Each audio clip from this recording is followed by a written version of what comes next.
Welcome to day 9 of our Journey to the Cross Bible reading plan. Today we will be reading Matthew 26, 1 through 5, Mark 14, 1 through 2, Luke 22, 1 through 2, and John 11, 47 through 53.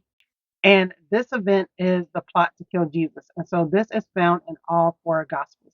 So let's start with Matthew 26, 1 through 5.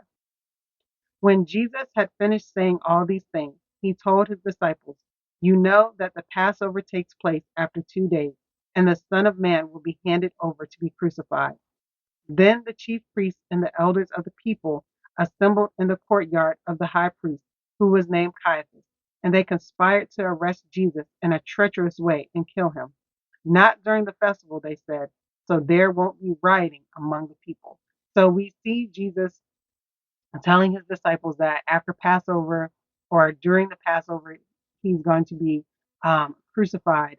And then we get this kind of like, meanwhile, the chief priests and the elders plotting to kill Jesus.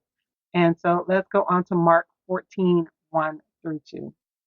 It was 2 days before the Passover and the festival of unleavened bread. The chief priests and the scribes were looking for a cunning way to arrest Jesus and kill him. Not during the festival, they said, so that there won't be a riot among the people. And so in Mark, we learned that not only is it the Passover, but the festival of unleavened bread that's also going to be occurring during this time. So let's see if Luke 22, 1 through 2 has anything else to add. The festival of unleavened bread, which is called Passover, was approaching. The chief priests and the scribes were looking for a way to put him to death because they were afraid of the people. And so in this one, we learned that the festival of unleavened bread and Passover are pretty much the same thing.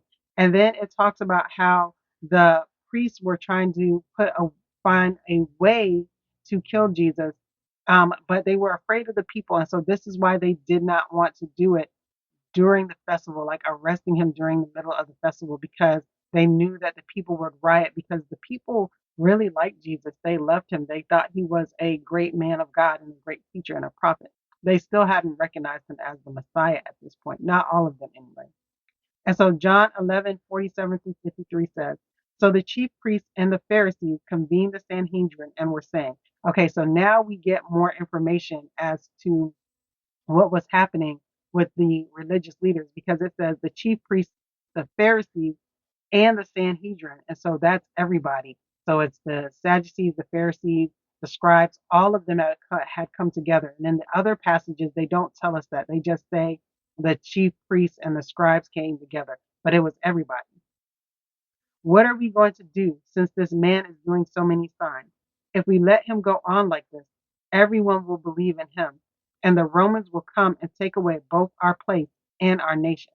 And see, this is one of the things that they feared. Not only were they jealous of Jesus, but they were also afraid of his popularity and that it would cause the Romans to come and take over Jerusalem, take over the city, and to take their land, because the Jewish people, they still had their land during this time, even though they were occupied by Rome, and the Romans were still allowing them to have their religious practices and things. And so they were afraid that because of Jesus and his popularity and people declaring him as a king and so forth, that they would come and take over Jerusalem and the land of Israel. And the religious leaders didn't want that.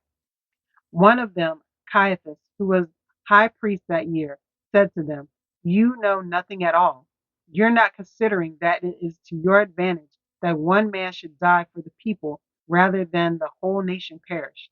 He did not say this on his own, but being high priest that year, he prophesied that Jesus was going to die for the nation, and not for the nation only, but also to unite the scattered children of God. So from that day on, they plotted to kill him. Amen. And so this also gives us more background. So Caiaphas apparently had prophesied that Jesus was going to die from the nation, and this would be something that unified the people of God. Now we know that the unification piece didn't happen, but because he prophesied this, now they were looking for a way to make this prophecy come forth by killing Jesus and trying to figure out how they were going to kill him. But all right, that is the end of day 9 of the journey through the cross. Bible reading plan. I hope you were blessed by this reading. I hope you kind of learned a little bit more about the motivations of the religious leaders outside of their jealousy of Jesus that motivated them to plot to kill him. As always, keep Jesus in the center of everything that you do. Don't forget to like and subscribe to the channel if you have not already, and I'll see you in the next video.